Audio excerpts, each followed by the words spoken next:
കേരളത്തിൽ ജോലി സാധ്യത ഇല്ലാത്തത് കൊണ്ടാണ് പലരും വിദേശത്തേക്ക് പോകുന്നത് എന്ന് ചോദിച്ചാൽ ശരിക്കും അതിൻ്റെ ഉത്തരം കേരളത്തിൽ ജോലി സാധ്യത എന്നല്ല, പല സാധ്യതകളും മങ്ങുന്ന രീതിയിലാണ് നമ്മളുടെ പോളിസികൾ അല്ലെങ്കിൽ നമ്മളുടെ സിസ്റ്റം വർക്കൗട്ട് ചെയ്യുന്നത് എന്നുള്ളതാണ്.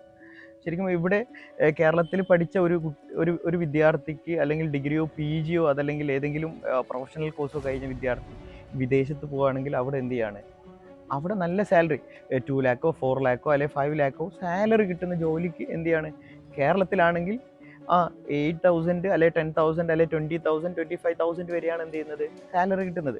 ഇത് രണ്ടും ഒരേ ജോലിയാണ് രണ്ട് സ്ഥലത്തും ചെയ്യുന്നത്, പക്ഷെ രണ്ട് രീതിയിലാണ്. ഇവിടെയുള്ള ഒരു പ്രോബ്ലം എന്ന് പറയുന്നത് നമ്മളുടെ പോളിസികൾ അങ്ങനെയാണ്. ഗവൺമെൻറ് ശരിക്കും എന്ത് ചെയ്യാണ്, ആ പോളിസികൾ എന്ത് ചെയ്യണം, മാറ്റണം. ശരിക്കും നല്ല ബെറ്റർ എംപ്ലോയ്മെൻറ്റ് ഓപ്പർച്യൂണിറ്റി ക്രിയേറ്റ് ചെയ്യാൻ കഴിയണം. അതല്ലെങ്കിൽ എംപ്ലോയ്മെൻറ്റ് ഓപ്പർച്യൂണിറ്റി ക്രിയേറ്റ് ചെയ്യാൻ കഴിയുന്നില്ലെങ്കിൽ എന്ത് ചെയ്യണം, അവിടെ ഓൺട്രപ്രണർഷിപ്പ് എന്ത് ചെയ്യണം, പ്രൊമോട്ട് ചെയ്യണം. ഓരോ കുട്ടികളെയും എന്ത് ചെയ്യണം, അല്ലെങ്കിൽ ഓരോ വിദ്യാർത്ഥിയും അതല്ലെങ്കിൽ എന്ത് ചെയ്യണം, ഓരോ പേഴ്സണെയും എന്ത് ചെയ്യാണ്, ഓൺട്രപ്രണർഷിപ്പിലേക്ക് എന്ത് ചെയ്യണം, എത്തിക്കാൻ കഴിയണം. ഇതിലൂടെ എന്ത് ചെയ്യാൻ പറ്റും, ഈ ഒരു പ്രോബ്ലത്തിന് സൊല്യൂഷൻ കൊണ്ടുവരാൻ പറ്റും.